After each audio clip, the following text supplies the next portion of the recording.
Wealth can be measured in many ways. As it grows, life can quickly become complex, creating the need for more focused planning. Welcome to We're Talking Money with OmniStar Financial Group. OmniStar has been helping clients achieve financial success for more than 20 years in a client-centric and stress-free environment. With a reputation built on a long track record of working with people who want to grow and protect their assets, OmniStar illuminates the blind spots, provides actionable strategies to help you achieve what's most important. This is where you can count on straightforward and unbiased advice from a team of professionals that are passionate about your success. Hey, good afternoon, everyone. It's time for another edition of We're Talking Money Live. We have a show filled with some great ways to cut your taxes today. We're going to be talking about tax-effective charitable giving. It's a very popular subject right now. We're getting close to tax season. Actually, we're in it. April 15th is not far away. But whether you can use these strategies for 2020, you'll need to check with your tax professional on that. But these are things that you need to be aware of as we work through 2021. To set the stage a little bit, let me talk about current landscape of philanthropy, where it is.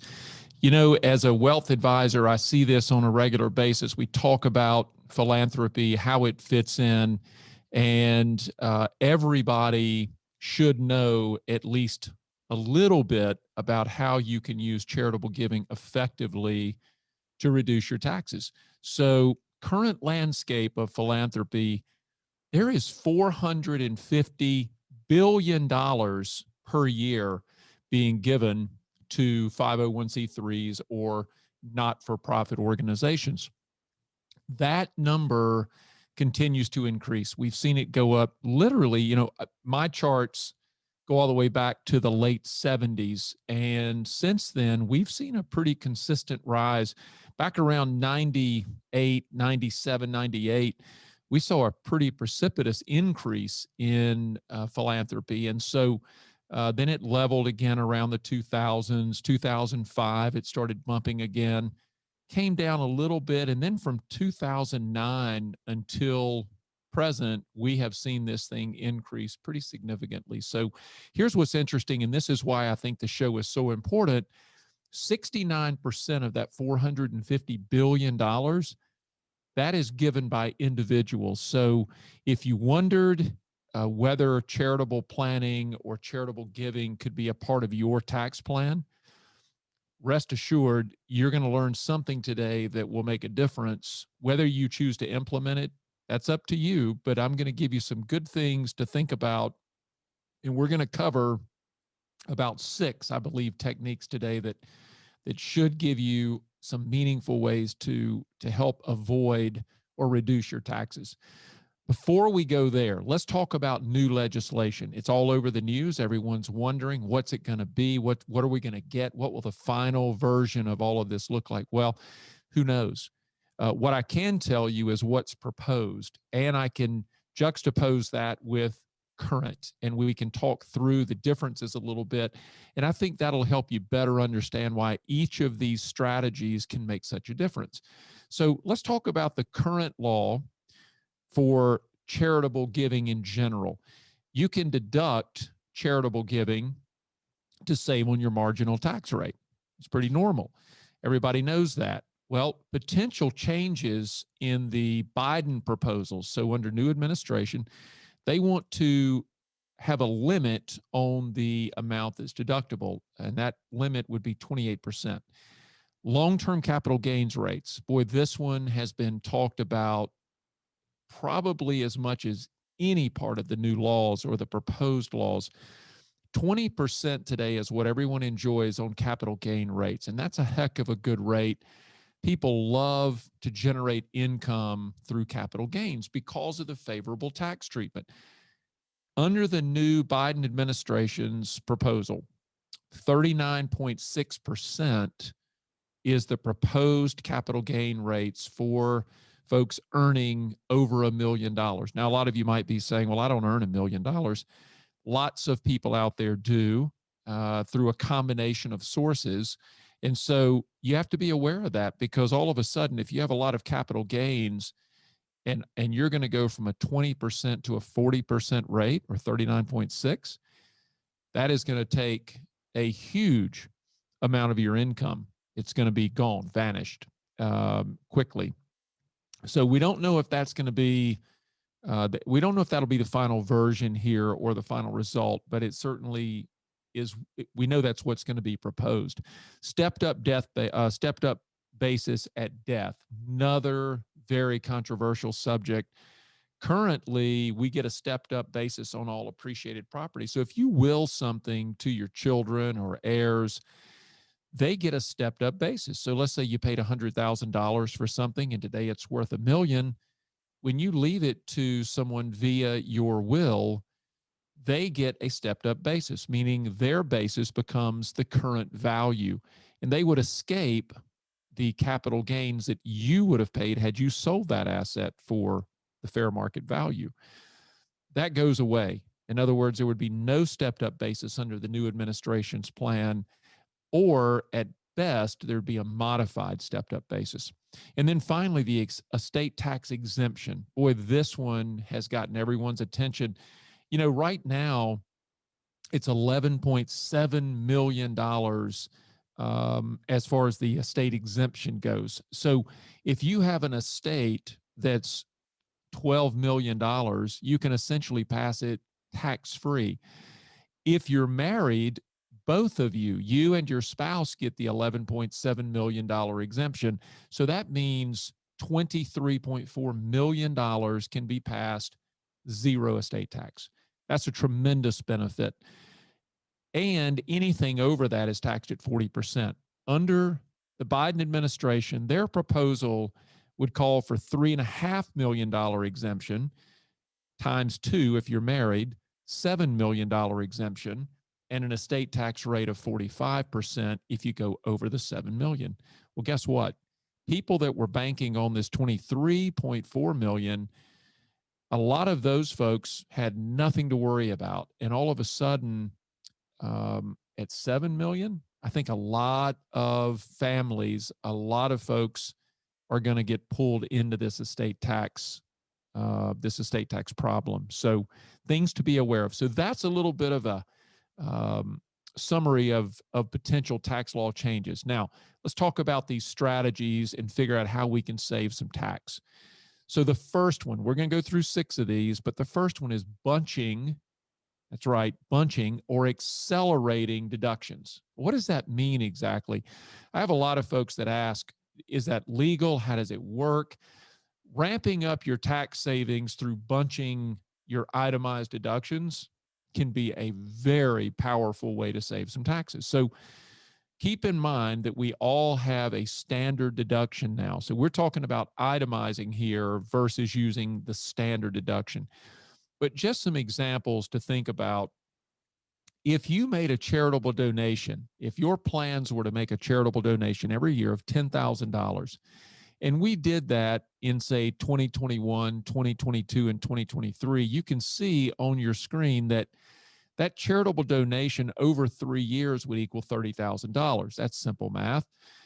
Mortgage interest, let's say, was $6,000 in each of those years. And then your SALT deduction, so your state and local tax deduction, a maximum of $10,000 per year, all of that combined creates about a $315 tax savings. And this assumes someone who is in a pretty high tax bracket, in the top tax bracket. So let's think about that for a minute. Over those 3 years, you ended up with $945 of total tax savings. Now, let's compare that to lumping or bunching those charitable donations.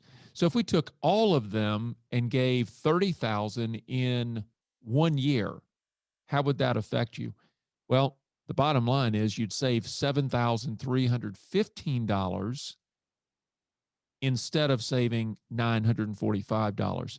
So same set of circumstances here, same mortgage deduction, same SALT deduction.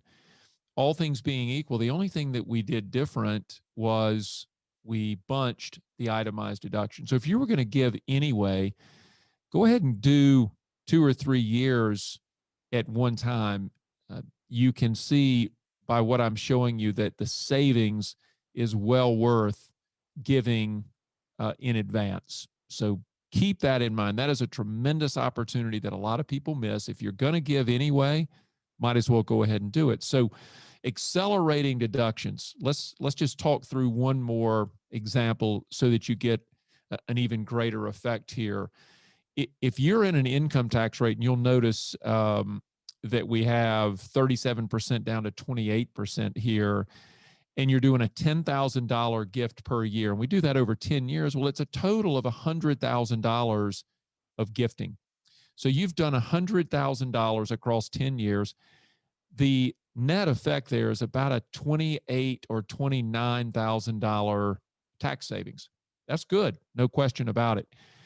On the other hand, if we accelerated those things, if you had the ability to accelerate those $10,000 gifts and you did them all at one time in year one, your tax savings all of a sudden becomes $37,000. That's an extra $8,100 or a 28% improvement in tax savings. That's well worth considering. If you can afford to do it, why not? Might as well save some tax if you can. And that's a very simple, easy way to do it. Let's talk strategy number 2, asset selection for charitable giving. What does that mean? Well, here's what it means is not all gifts offer the same tax savings. That's important to keep in mind because a lot of us, when we're making our donations for the year or we're thinking about our charitable planning, we sometimes get too simple-minded and we'll think, well, I've got this I want to give, or I'm going to do this, or I'm just going to write a check. Well, herein lies the problem. So when we're talking about, in this example, a $10,000 gift, let's look at the difference that a little bit of planning can make. So if you simply gave cash, the benefit of embedded taxes being avoided, well, there's none. The benefit of the deduction is $3,700. That assumes a 37% tax rate. The effective cost of the donation was $6,300. For you to give $10,000 cost you $6,300. The charity got $10,000. It cost you $6,300, and you had a deduction of $3,700, or the benefit of the deduction. Now, that's great. Nothing wrong with that. But let's see if we can improve it. Let's say that we had long-term capital gains at play here, and we had 50% cost basis on some stock. So we have some stock that's appreciated. Let's look at that example. So in this case, the first thing that we notice is we avoided some embedded capital gain taxes. And in this example, they were worth $1,190. $3,700, you still benefited just like you did in the cash example, but now we've avoided the $1,190 in tax, capital gains that is, and we've received a $3,700 benefit because of the $10,000 tax deduction. Our real cost here is only $5,110. So we have improved our position. We've saved a little more in the way of the capital gains tax. The charity got the same amount. It simply cost us less money. And then the third example, what if we had stock that we've held on to for a long time? Maybe it was something that that we bought early in the game and it had very, very low cost. And so we'll call that a 0% stock basis or cost basis. And so long-term capital gains at play again. So let's look at the difference. When that is the case, you now have a almost $2,400 that we save on capital gains tax. We still save $3,700 by making this tax deductible contribution. And so our net cost now is to make a $10,000 gift, right? A $10,000 gift only cost $3,920. That's tremendous leverage. And all it took was a little planning. So instead of cashing out of those stocks in this example and writing a check to the charity, let's think about giving the stocks. You get the same benefit as a tax in terms of tax deduction, but you also avoid the capital gain just by simply planning a little bit. And if you're not sure how to plan for these types of gifts, call us. We'll walk you through it. We have the ability to run these calculations for you in pretty short order, and we can help you make better decisions. Let's talk about strategy number 3. Now, this is important. Pay attention here. Offsetting a Roth conversion through giving. Everybody listening has heard about a Roth conversion, I feel sure. But not everybody can do a Roth conversion because it can be a little bit prohibited based on taxes. The tax cost of converting to a Roth, it can get up there pretty quickly. So if you're rolling or converting a large IRA to a Roth IRA, everything that you convert is exposed to taxes. And so let's say that you had $250,000 in a Roth and you roll that, or excuse me, in a traditional IRA, and you roll that to a Roth, every dollar is taxed as ordinary income. And so sometimes a Roth can look very appealing, or a Roth conversion, but if you don't have the ability to pay the tax, then you have to step back and ask yourself, does this really make sense? But if there was a way that you could do it and reduce or eliminate that tax, would it make sense? And probably it would. So first, let's talk about reducing tax cost of a Roth conversion, and then let's talk about who would be best suited for such a conversion. So the charitable deduction from a donation, we can actually apply those against the increase in taxable income. Well, that right out of the gate sort of gives you a little bit of my thunder. That tells you if we can use charitable planning, we can probably make a Roth conversion much more attractive. So it's ideal for people that expect taxes to be higher in the future. Maybe you expect your income to be higher, therefore taxes would affect you differently. Or you simply expect taxes are going to go up. Maybe you're thinking about the landscape in the US today and you're thinking, wow, we got a lot of debt. We have a lot of things working against us as a nation with lower taxes. And you might be thinking, that's probably not sustainable. So we might need to raise taxes. And if you believe that is part of the long-term strategy for our country, Roth conversion might be a great possible technique for you. It's also great for those who have a longer investment time horizon or time frame. So if you're beyond, in other words, if you have time to leave this money alone once we make the conversion, if you have 5 years or more, it might be a good strategy. And then if you can pay the tax cost of the conversion with non-retirement dollars, or if we can offset a lot of it with charitable planning, then you might be a suitable candidate here. Reducing tax cost of a Roth conversion is not something that you should take lightly here. It could be a consequential decision that you make, and it's hard to undo it. Once you make that decision, you're going to have a tax bite. So we want to be very careful. You want to be circumspect as you walk through this kind of conversion or consider it. This is where you really need the help of a professional to walk you through what these calculations are going to look like. So it could be a wealth advisory firm like OmniStar, could be your CPA, could be a combination. But let's look at how this would work.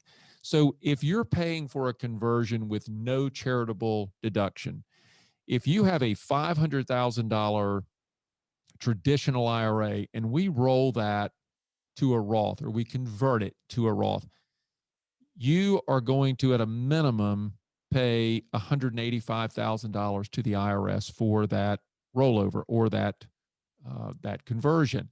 And that, again, assumes we're using a 37% tax rate for all of our examples today. So keep that in mind. So if you're in that tax rate of 37%, this is going to line up just about perfect for you. And if you're lower, then obviously the tax bite to the IRS would be slightly less than what I'm illustrating. But $185,000 to the IRS. Now, if we took that same conversion and we said, hey, I'm going to make some donations to charity that's already part of my plan, or it's something I've been considering, and I think I'm going to put that in practice. I'm going to implement that charitable contribution.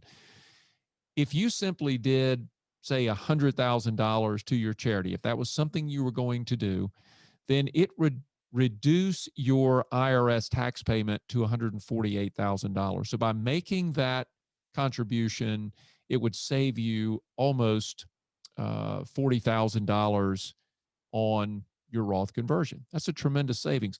And that's just one example. We could build this thing to save more or less, but the point here is not to save more or less. The point is for you to know that Roth conversions shouldn't be automatically counted out when it comes to your planning. It might be something that's quite appropriate, and it might be less costly than you realize. And again, if you have a longer horizon, why wouldn't you do it? Here's a few other reasons that would make this a very, very beneficial move. So can we reduce it? Number one, do you have 5 years or more? So can we reduce the tax? And then do you have 5 years or more to let the money remain invested? And do you have the ability to either make charitable contributions or pay with after-tax dollars whatever taxes would be due? If those things, if you say yes to those things and those are doable, then okay, this might fit you. Here are the other reasons why you'd consider it. Once you have money in a Roth, you are not, there's no mandate that stipulates a distribution like a traditional IRA. So it's 72 years old. You're not mandated to create these required minimum distributions. And if you're somewhere around retirement age, you've heard of those. But those go away. You don't have to do that. The other huge benefit of a Roth is everything that comes out is tax-free for forever. And if you leave those dollars to your family, to heirs, your children, never to be taxed. So a traditional IRA, when you leave that to your children, not only is it taxed today, but we've also lost the stretch provision of a traditional IRA. So those things are gone. That makes charitable planning, and it makes this type of planning even more important. It's even more effective now. So let's go on to another strategy, and this is called QCD, or Qualified Charitable Distributions. So QCD, this one's not new, but I don't think it's been talked about enough. It came into play over the last 24 months, and here's what it says. Basically, it says up to $100,000, up to $100,000 from your IRA can be distributed directly to a public charity. Now, why is that important? First, the QCD eligibility begins at 70 and a half years old. Your required minimum distributions, if you're not already taking them, that's been moved to age 72. But this QCD, for planning purposes, you can start using this as early as 70 and a half. So that's something important to keep in mind. Up to $100,000. Why is that important? Well, here's why. It offers you the advantage of reducing your adjusted gross income by using, instead of using below the line deductions, which don't give you the same tax treatment that, say, an above the line deduction, or simply not going on the tax return at all. You don't get the same benefit. So below the line deductions, you want to avoid those if possible. Don't avoid them if it's the only thing you have. It's better than nothing. But if you can get above the line, or simply avoid it going on your tax return, you're going to get a much better result. And so this QCD, or charitable distribution, it allows for this contribution or this distribution to a charity to never go on the tax return. So it also reduces your required minimum distributions. Here's what this thing would look like. If you move $100,000 from your IRA to a qualified charity, as long as we move that money using what's called an institution to institution transfer, you can move $100,000 in any year with no chance of it hitting your tax return. Tremendous opportunity there, a great way to plan. Keep in mind, you cannot, the one thing that you can't use here are two things: private foundations and DAFs, or donor advised funds. Those are not eligible recipients, but everything else, fair game. So you utilize the QCD when you have situations that include these things. So when the donor cannot itemize, if you can't itemize, all you get your standard deduction, which is far better than it used to be, QCD might make sense. The majority of your assets are held in an IRA. Obviously, the QCD makes a lot of sense. Your required minimum distributions, they can push you into a higher tax bracket. If that's about to happen and you're going to make some charitable contributions anyway, QCD would be a potential solution.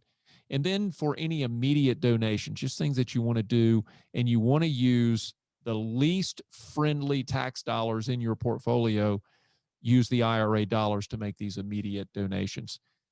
Now, giving appreciated securities, well, that might be an even better option. So when the donor can itemize their deductions, use that method, appreciated securities. If you own highly appreciated assets in taxable accounts, we're not talking IRAs now, taxable or non-qualified accounts, if you have highly appreciated assets, you want to use those. And then the required minimum distribution, if you don't expect it to push you into a higher tax bracket, using the appreciated securities, that might be a better option. And lastly, for long-term strategic planning, giving these types of assets, so highly appreciated things, to a donor advised fund, you get the benefit of the tax deduction now, where using the QCD, you can't give and receive the benefit if it's going to a donor advised fund. But with appreciated securities, you absolutely can. So keep those things in mind. Qualified charitable distribution, or a QCD, big benefit. Now, number 5, we're going to get a little more complicated. Stay with me. It's not that complex, but it has a few more moving parts. I think you'll like this one, particularly if you're a person with, or a family with, highly appreciated assets, or maybe more appropriate to say, if you have a need for income, or if your children or grandchildren maybe have a need for income and you want to take care of them, this could be a tremendous benefit or strategy that can eliminate an enormous amount of tax. In some cases, it can eliminate all of the tax when it comes to something like an IRA. So an irrevocable trust, let's talk about this. What is the charitable remainder trust? It's an irrevocable trust that generates the potential for income streams for you or your beneficiaries. Now, the remainder of that trust has to go to a charitable institution or organization to qualify for this tax treatment that we're about to talk about. And there's two types here. There's a charitable remainder unitrust, and there's a charitable remainder annuity trust. Now, what's the difference? Well, the unitrust is my favorite because payments are a fixed percentage of the trust value each year. That means if the trust value goes up, so as your market value increases, you get a raise each year. The downside of that is if we have a bad market year, maybe things are down a little bit, you might get a little a reduction in your distribution. But over time, we generally see value of securities and portfolios go up. So the unitrust tends to be my favorite. The annuity trust, on the other hand, same mechanism, but it's a fixed set of payments. They never change regardless of the value in your trust. Now, how does this thing work? It's actually pretty simple. Let me walk you through an example, and I think you can see this on the screen. You make a contribution to your charitable remainder trust. A partial tax deduction is generated when you do that. The charitable remainder trust holds the assets, and then it pays you an income stream for a predetermined time. At the end of that time, whatever that period is, and whether it's making payments to you or your family members, at the end, the remaining amount in the charitable remainder trust goes to the charity or charities of your choice. Quick side note here, you've got to keep in mind that a certain amount has to be left in that trust. It's something referred to as the 10% remainder rule.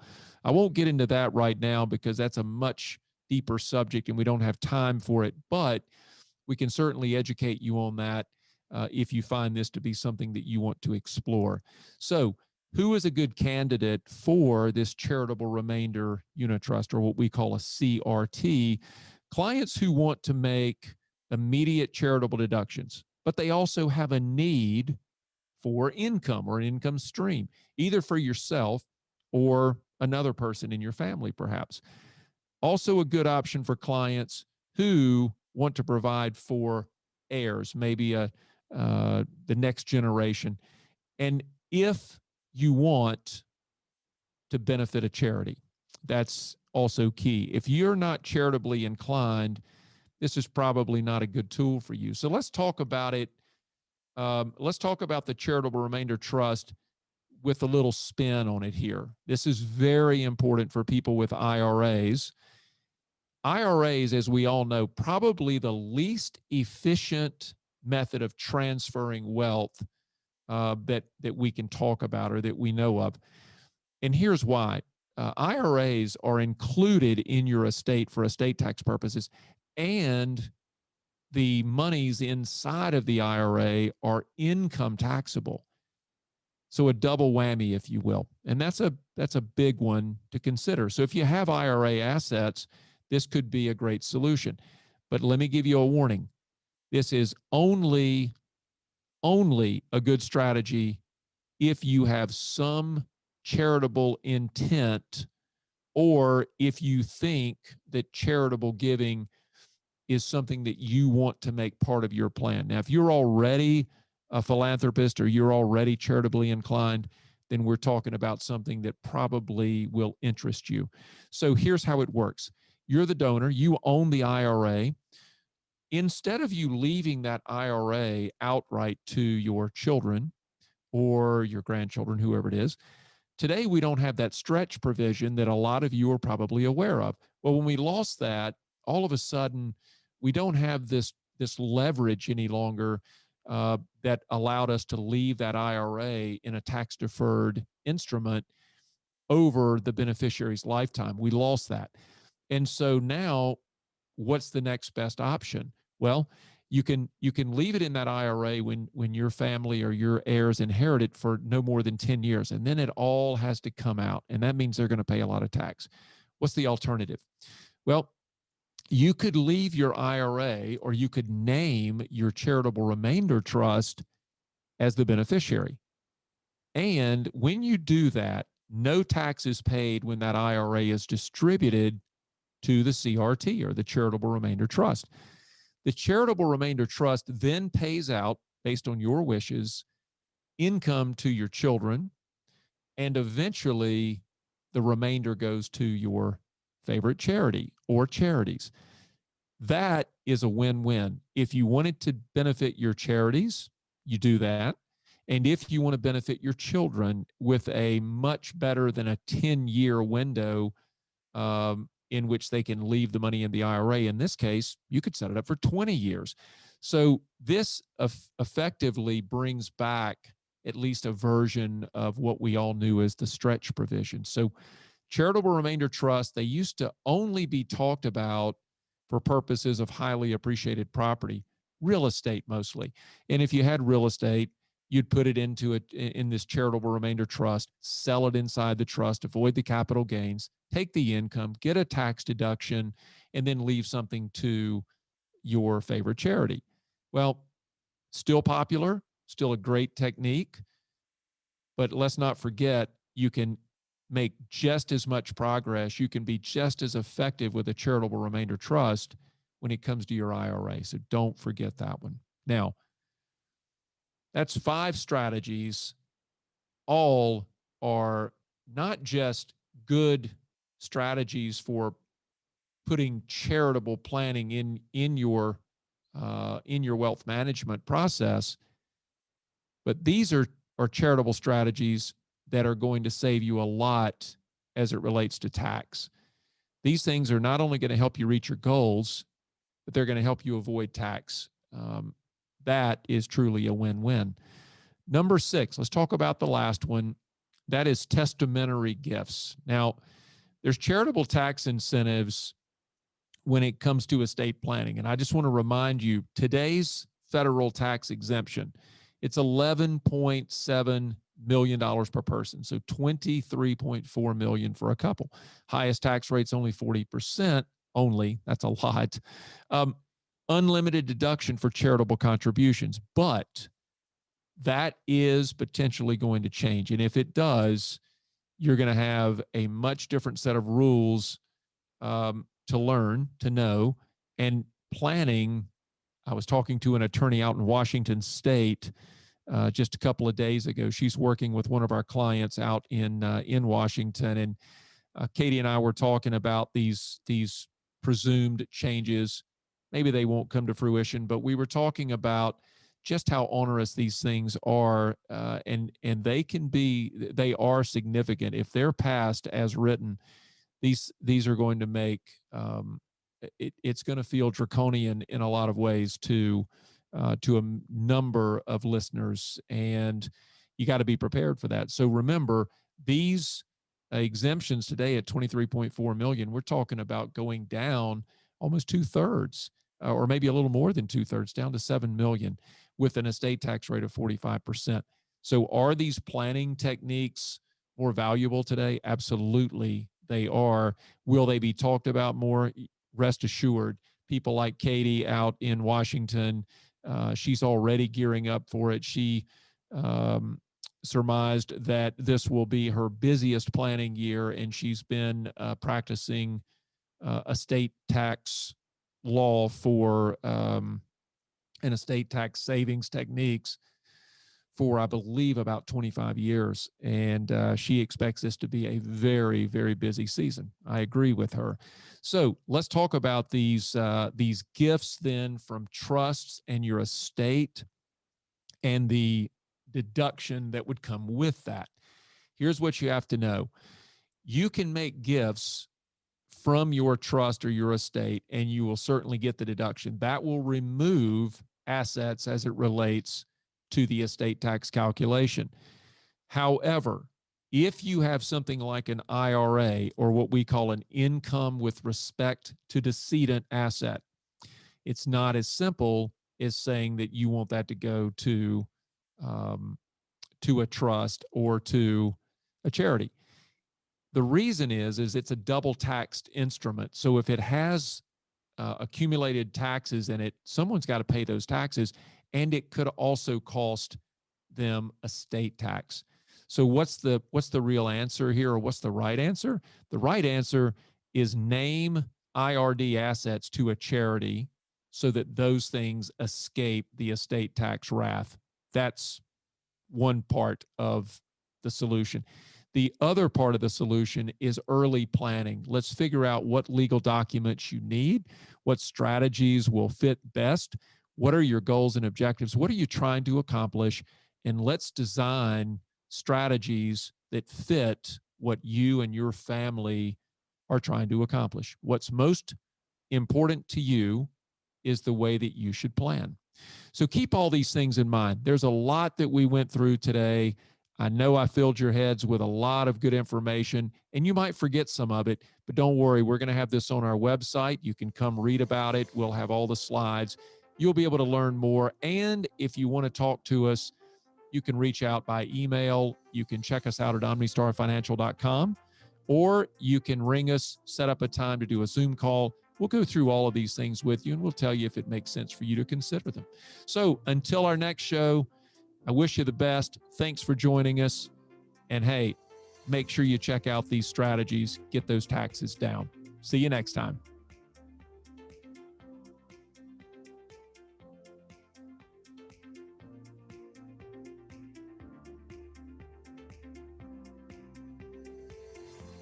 Thanks for joining us on We're Talking Money. Be sure to visit us at omnistarfinancial.com, where you can learn more about how we provide value to our clients. Subscribe to the show and our newsletters, and drop us a line with topic suggestions for upcoming shows. If you enjoyed the show, we would appreciate you passing it on to a friend and providing a rating on iTunes.